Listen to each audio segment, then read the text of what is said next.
So I finished cutting the hoodie.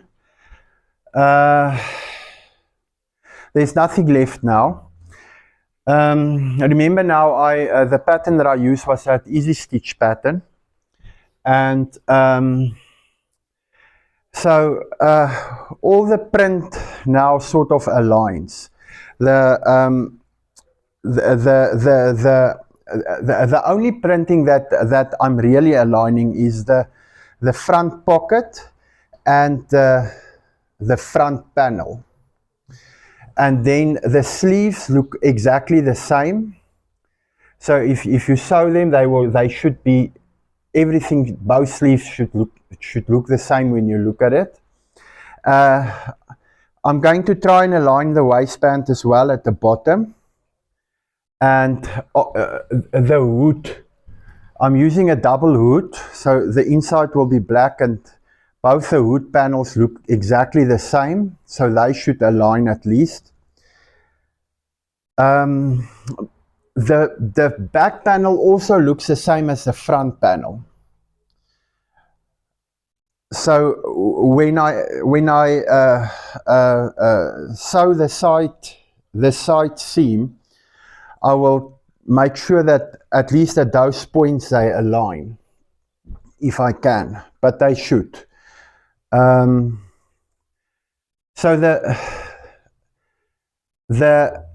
sleeves, more or less, the bottom part of the sleeve should at least more or less, hopefully, align here. But it's difficult aligning sleeves with front panels and the hood with the front panels. Normally you only do this part, the front panel, and the pocket.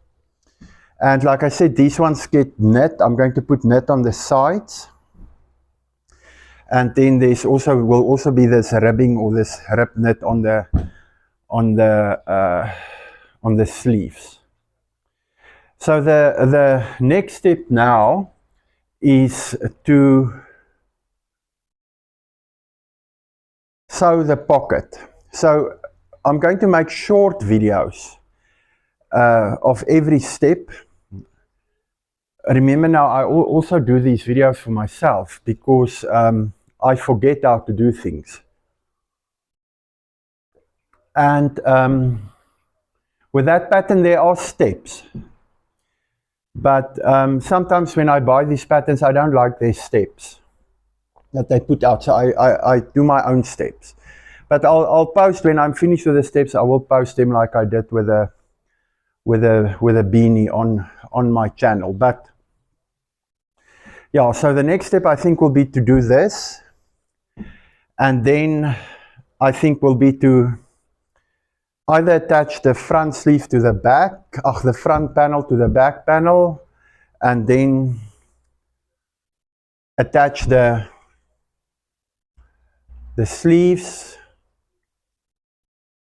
There's a bit of top stitching here. If you just make a normal hoodie, you can do everything in front of the overlocker. But the thing is, if you want to do proper top stitching, you have to move between the overlocker and the straight stitch or the lock stitch machine, because you first overlock here and then you attach the sleeves and then you overlock the armhole and then you close here and then you do a top stitch here as well. So you move a lot if you want to do it properly. Otherwise you can take everything that you've got here and you can manufacture this entire hoodie in front of the overlocker. But I'm not going to do that because I want everything to be nicely rounded off. So we'll see how it goes. I will make videos on everything, but I think the pattern, everything sort of turned out nicely. All the print is nicely aligned, more or less. So I think hopefully at the end, this exercise will be successful. Okay.